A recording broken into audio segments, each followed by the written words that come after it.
Yes, sir. It is I, your boy from Bed-Stuy, and I greatly appreciate everybody tuning in for Don't F Up the Crime Scene, where me, special guests, will tune in and talk about our experiences on crime scenes and how to mess up the case. All right? So sit back and enjoy and holler back at your boy. Holla. What up, guys? It's Katie Hirsch from kdhirsch.com, Big Time Speakers, and we are talking about our podcast today. It'll be Don't Fuck Up the Crime Scene. Let's get in for episode 85. I got a homie from way down south, Georgia.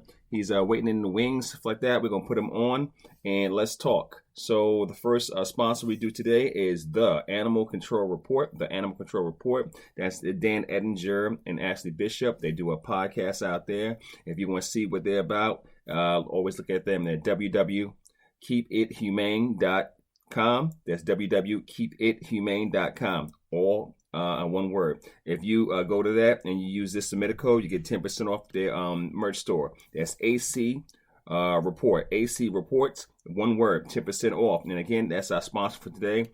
And it's Animal Control Report. And that's Dan Ettinger, the homie. All right. And we're done with that. So let's go for episode 85. We're coming in. And so Alan, let me tell you now, this will probably air sometime in December 13th. So I got Alan Smith. He's a homie. I've been knowing him for a couple of years down in Georgia. He came to the ride along. He seen how the dude works, stuff like that. We had a really good time. Bio, he started way back in 2005. He's now on dispatcher. He graduated. He went around. He did some ACO. He did some ACO work. He did some animal cruelty work. He's director of animal services in Houston County, Georgia. And he's a secretary right now. Secretary on a SACA board, and he's a one-man show down in Houston County. Alan, welcome to the show. Hey, Kevin, good to be with you. How you been, man? Not a one-man show. I actually got one guy that works with me. Oh, okay. Two-man show. Yeah. Hold on. Two-man show. Got approval just recently in the last 6 weeks to double that. We're going to be a four-man show this time next year. Okay. That'll work. Wait. So, how you been? I seen you in the truck. You actually working? Just got out of court? Always in truck. Always working. This is the office. Full-wheeled office. You know how that rolls. 10-4. We have done that many times before. So, it's an easy ace first time you're on. We don't go into too many things that's too deep. And then we keep it moving. So, first question, what's the best thing you like about your job? Best thing I like about the job is every day is a brand new day. Okay. Same places, same people. It could always be different situations. Go to court, brand new verdicts, brand new excuses. It's always new. Okay. You know. Like I said, been there, done that. You know, the thing I'm trying to do now is reach, teach, and educate and inform ACOs, ACIs, humane law enforcement officers, police, judges, and everything to do it. I wouldn't say better, but there's a format out there, and I think we should be all on the same plan. I think we differ. And a lot of us don't stay in our lane sometimes. We cross over, try to make one lane merge to another. But don't get me wrong. I don't mind cross-training, but I think everybody has a lane. Like me, I'm a cruelty investigator. I talk about ACO work because I was former ACO. I do ACO stuff now, but I'm a cruelty investigator in my brain. And, I'm a teacher, so I'm an instructor. So all I do is like this, okay, how can we do this? I enjoy educating people until I have to lock their ass up. I mean, just being real, okay? Right. So the thing is like this. If I went to your house once, I hollered. If I went to your house twice, I gotta do what I gotta do.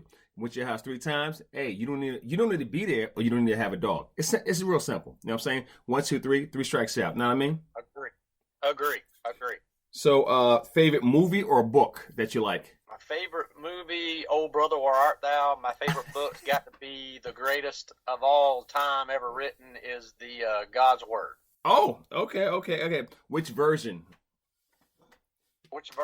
Yeah, because you have Gideon, King James, NIV, you have New. I mean, it's a whole bunch of. Come on now, we're talking. Tree of Life version. You know I'm a theologian. I know. I like studying the Greek and the Hebrew. So the Tree of Life version, which is authentic and authorized by a lot of Jewish rabbis. King James Version takes a lot of phrases, and they put the phrases together because there's words that don't translate from Greek, Hebrew, Latin, or Aramaic into King's English.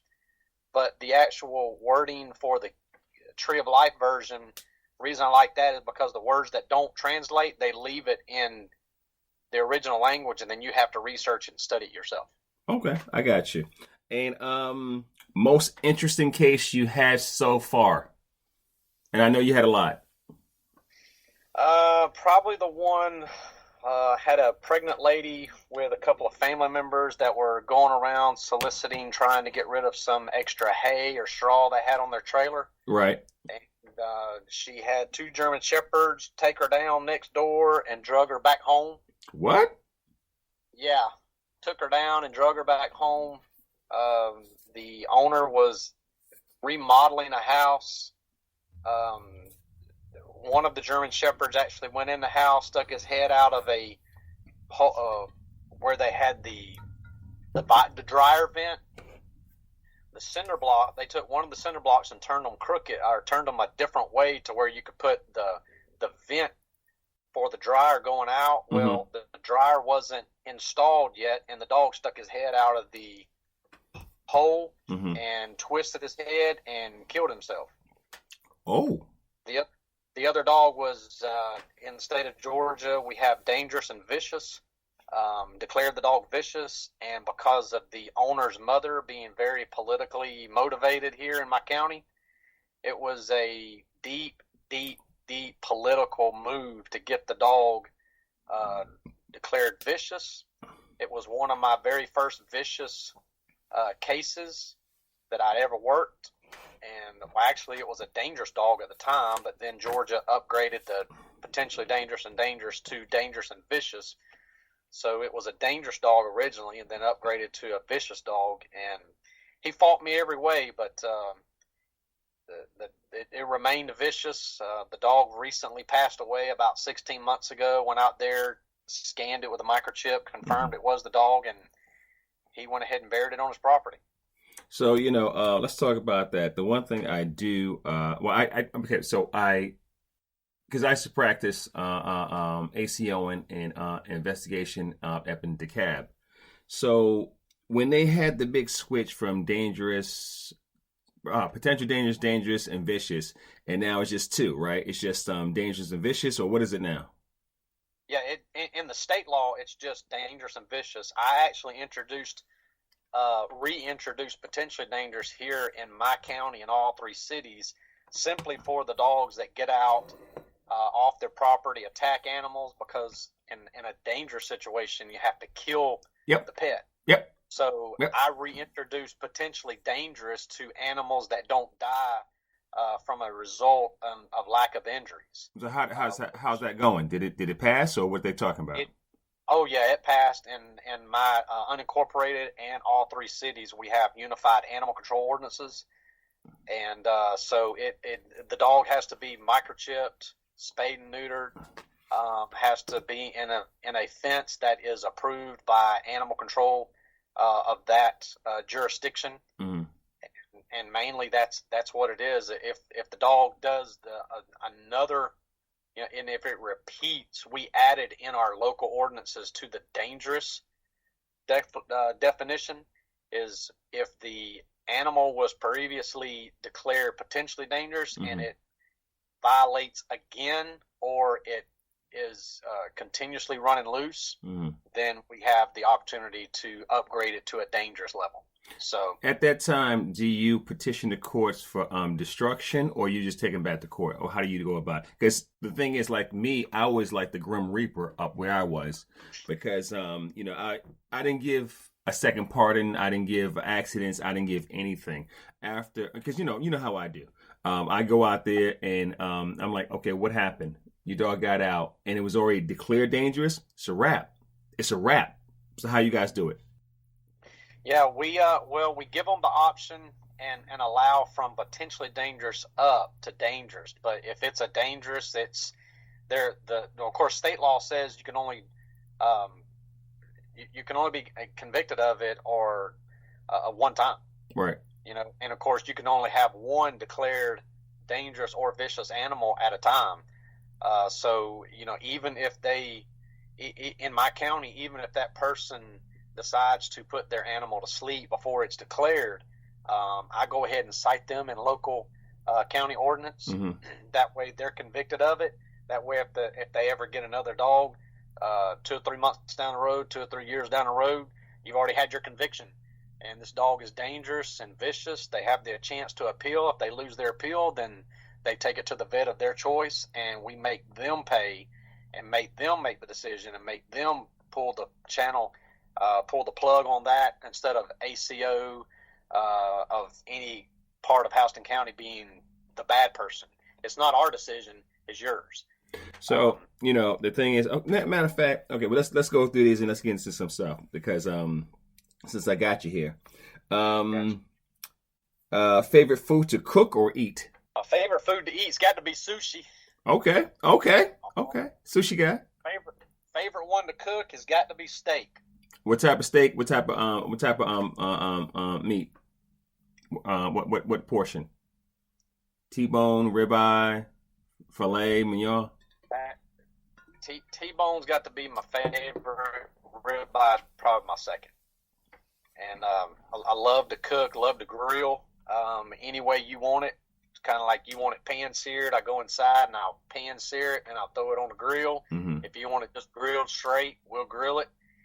I'm a one-time flipper. One-time flipper. If the steak's got to be a certain width, where do you want it and what level do you want it? I say, well, it takes about 8 minutes to cook it. I do one side 4 minutes, the other side 4 minutes. Boom. It's off on the plate. Don't cut it for 2 minutes. Let it rest. Juice to stay in there. Let it rest, and boom. Now you can serve. So, Okay. Can you get some skills? All the way. We got some skills. All right, we got some skills in the building. We got another cook in the building, aka Chef Allen. All right.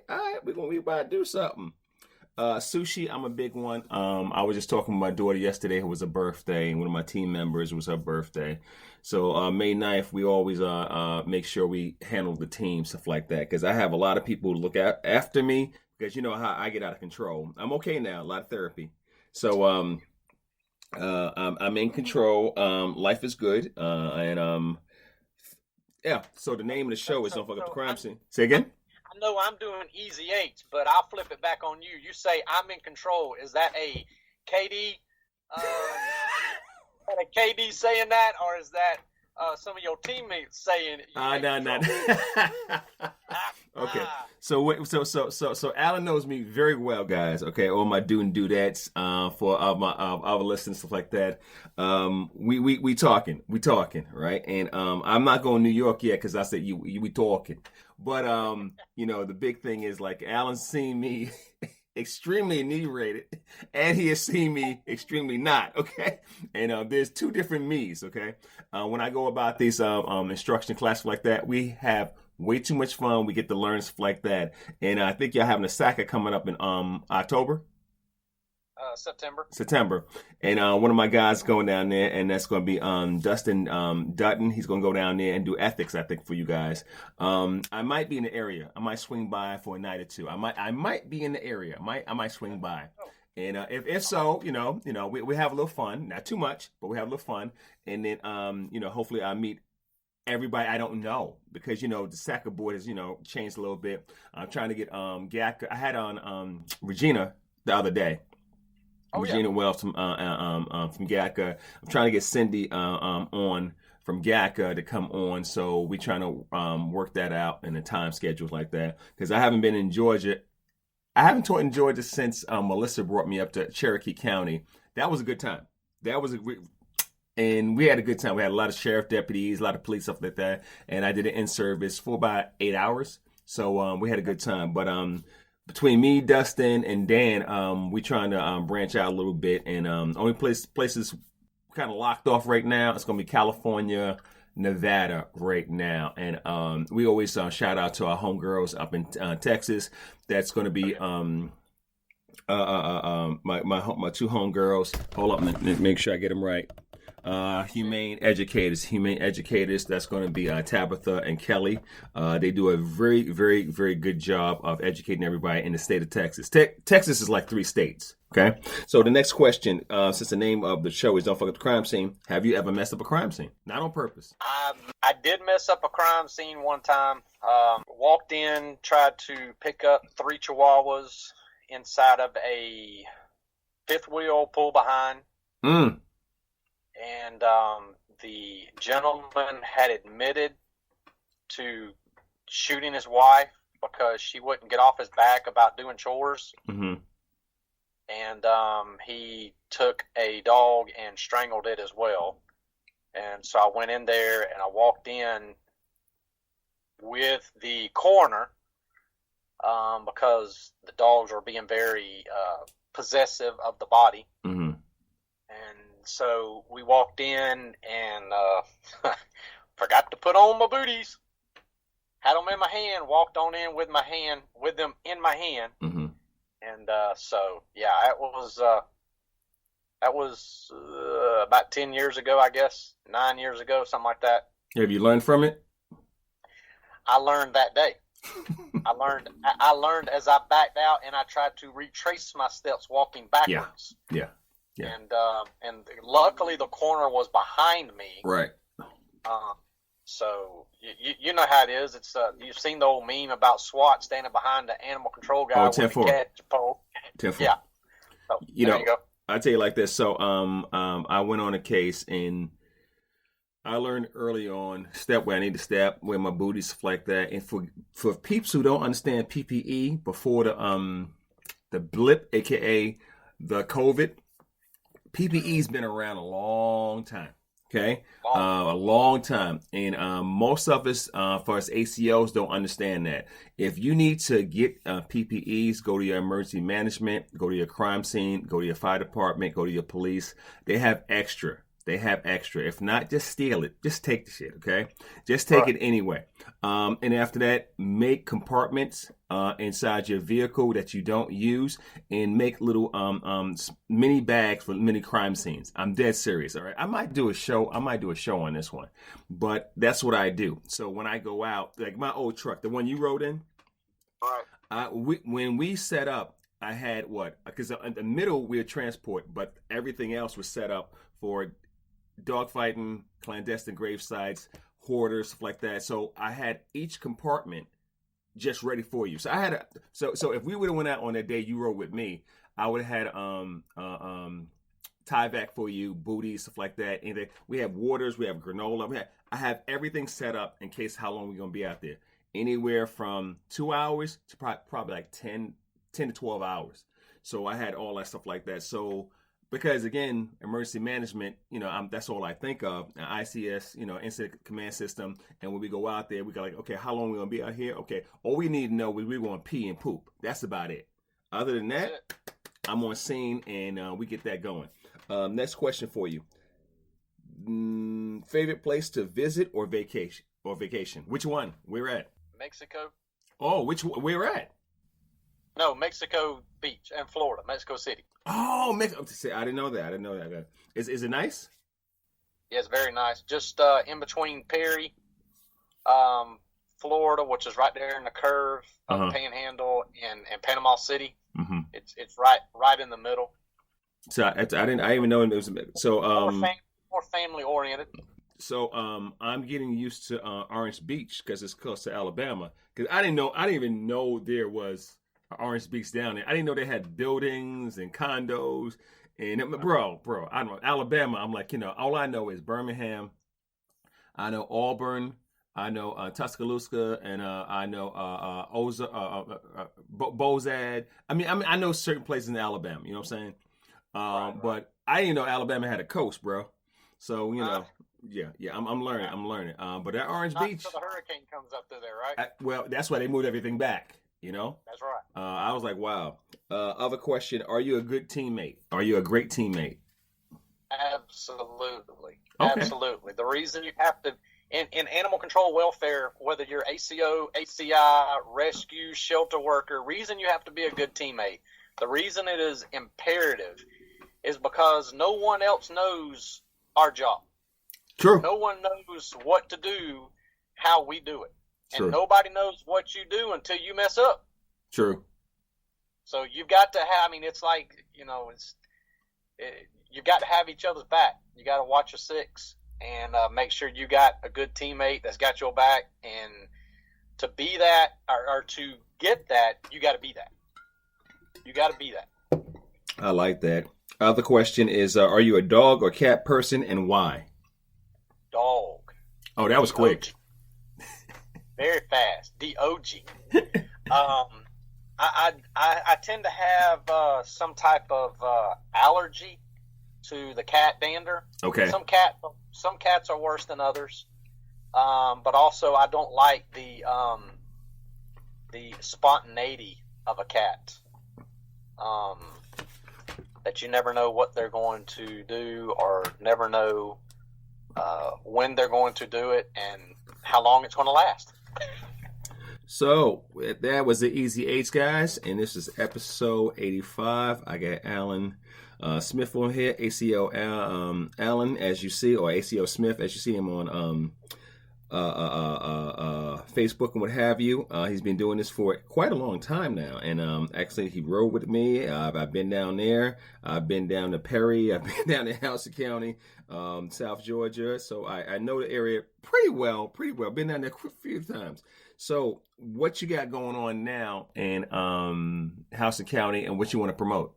What I've got going on now is trying to continue the relationships that we have and that I've started in the county. We've got brand new judges. We've got brand new prosecutors. Matter of fact, some of our judges are former prosecutors, especially in local ordinances and magistrate. We've got all brand new commissioners. They're on board. We're starting to implement MDTs in our ACO trucks. Starting to get more animal control officers in Houston County throughout the cities to wear the Kevlar vests to be safe, mm-hmm. And trying to get them to do exactly what you just said you have in your truck, is to be ready, and to know what laws you have and to be able to enforce them, and then to know the laws that you have to be able to educate the people. I'm fixing to work into these deeper into the school systems, working with the local Board of Education, trying to implement in our county in the next 2 to 3 years, hopefully to get a track in our high school or middle schools to introduce vet tech as a track inside of our high school system. I like that vet teching. So I'm not sure how fast I'm on the move, but I'm up here in the DC area, aka DMV, and I'm trying to branch out to figure out where I'm going to land, because I'll be 56 coming up, and I have possibly another 10 years to work. I don't want to say that, but I want to get out of here when I'm 62. Probably not going to happen, because the divorce got me, bro. Oh yeah, it killed me. So I'm trying to recover from that. So, and plus, I'm going to either Central America, South America to retire. So if you had to give advice to incoming ACOs, what would you give? Work your relationship. Explain. Well, I know a lot of here in the middle and South Georgia, you got one man shows, one woman shows. Mm-hmm. And it takes a team to do what we do. Mm-hmm.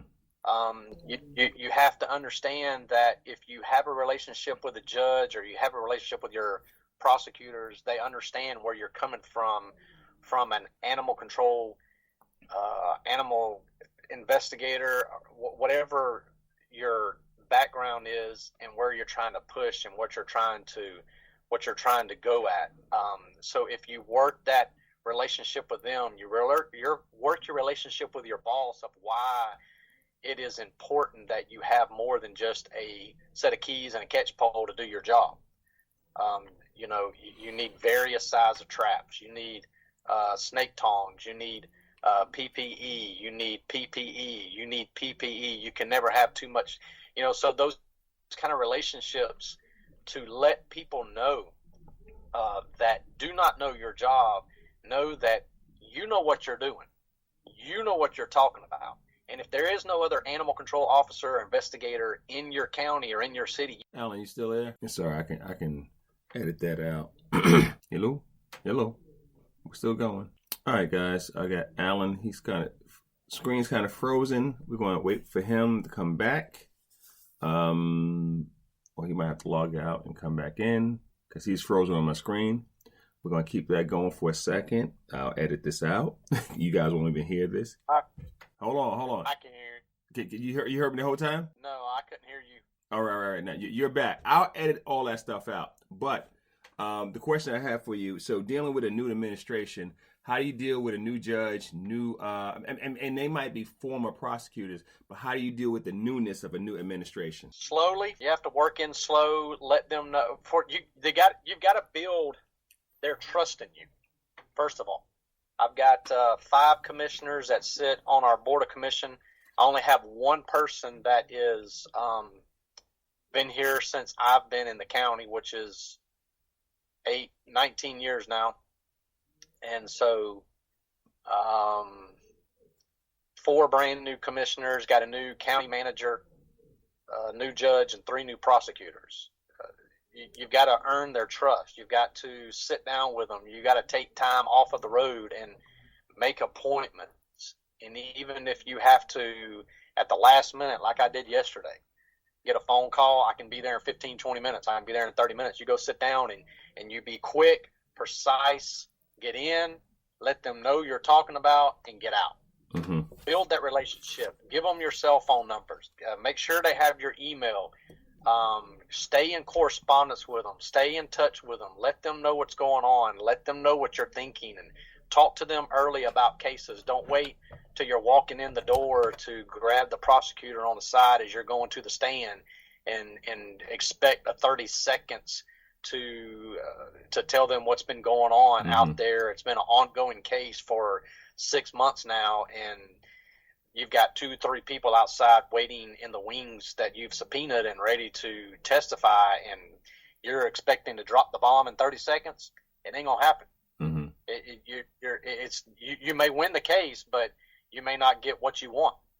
You may not get everything that you're desiring, and if you haven't expressed to your prosecutor what you're looking at and what you're doing, and then the relationship, talk to the judge about what his or her opinion is on certain animal control laws that you have and ordinances that you have. What's the thought process behind what they think when they're sitting on the bench, so that way when you go to, when I get a call about an animal cruelty case or a dog tied out or stuff like that, I think backwards. I start, what do I want out of this case? Do I want jail time, or do I want a huge fine in magistrate court? Because if it's magistrate, it's going to be up to $1,000 fine. If it's jail time, I got to go the state route. And so then I work myself backwards. And if you talk to the judge and you let them know that that's your thought process, they understand and see that I'm not the type of person that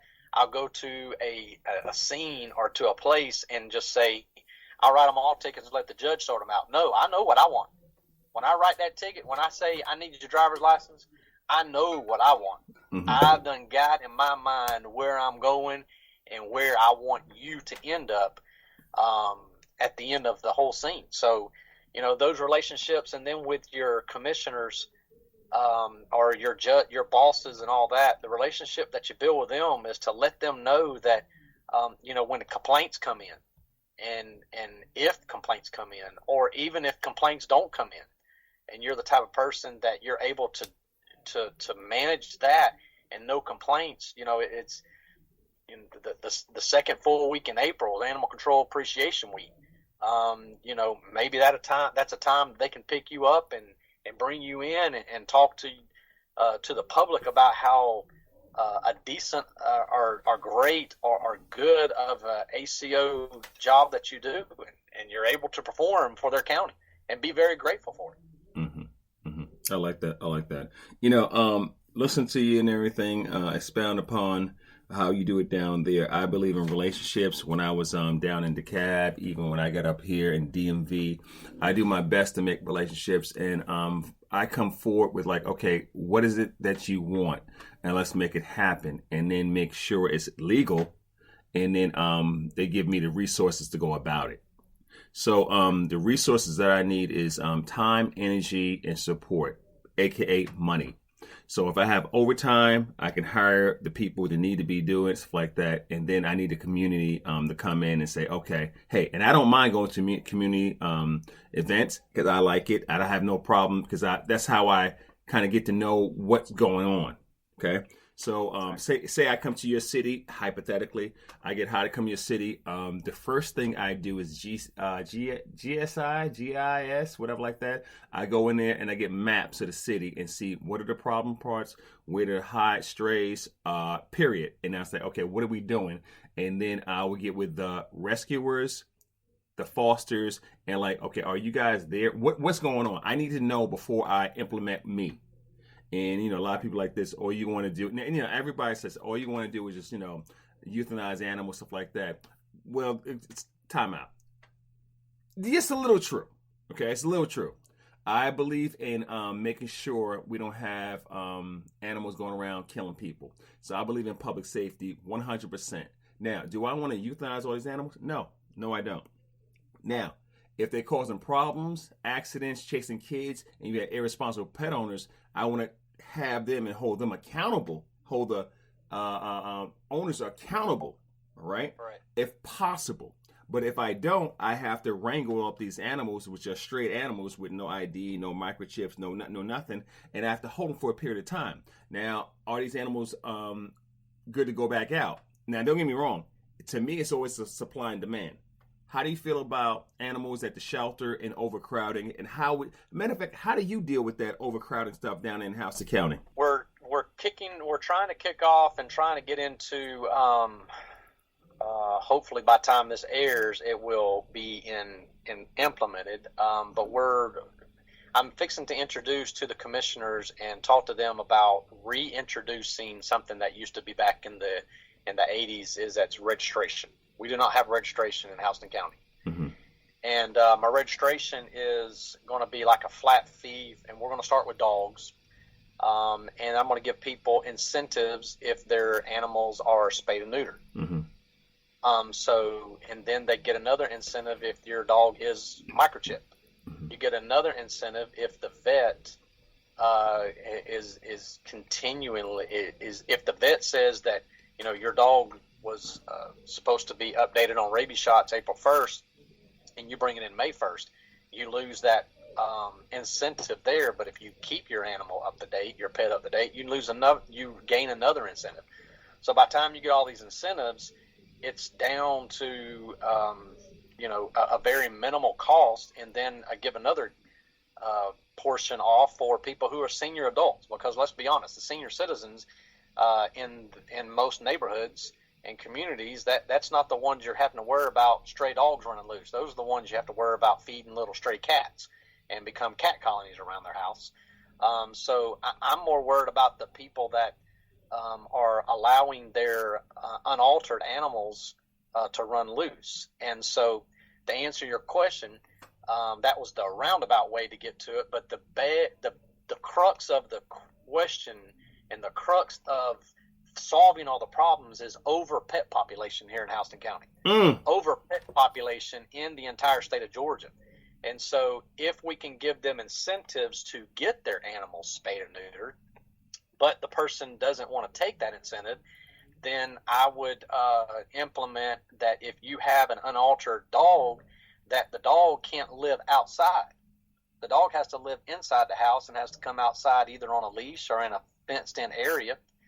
And, of course, the more you have to be careful, because the more restrictions you put on, the more work you put for yourself.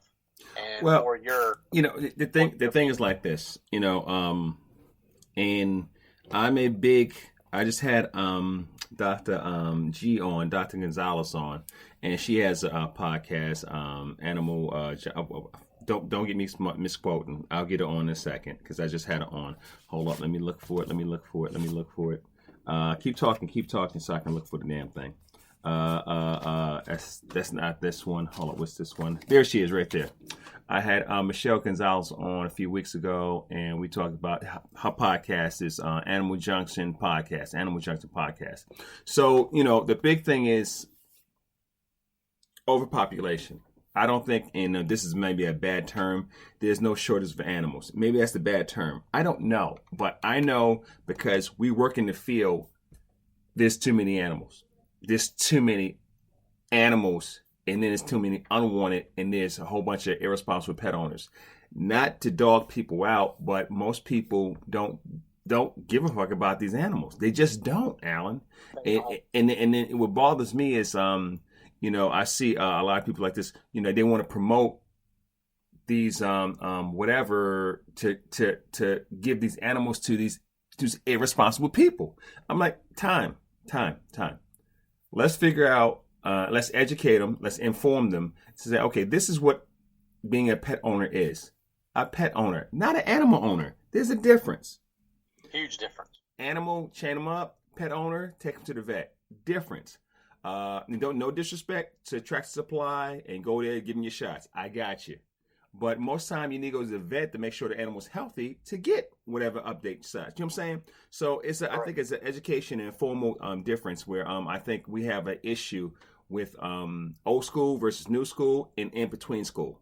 I like to be in between school because I understand old school. Some things old school still is relevant. Some things relic. Okay.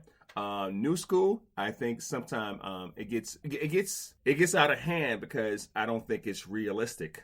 Okay. And I won't even go in there. Say again? They get a little too innovative sometimes. Well, my thing is like this. Because I won't go there because I'll wait for a panel to go on the whole no kill thing. I will not bring that up. Woo! But the big thing is like, what do you want? How do you want? And this is why when I'm interviewed for jobs, stuff like that, the first thing they say, what can you bring? It's not what can I bring. What do you want? I can bring the gravitas that you never seen before. I can bring control, ornaments. I can bring all that. Is what do you want? Because the public, and then you have the people outside the public, and we talking who have ideas what they want. Are they the same people? Most of the public calls 911 and say, "Hey, I have this problem," and hope they get the right person. That's right. Hope. You have other people, like you said, cat colonies and feral cat colonies like that. What happens to the person when they die or they move and they leave the colony there? What happens to the colony? What happens to the people around the colony? Nobody talks about that. You know what I'm saying?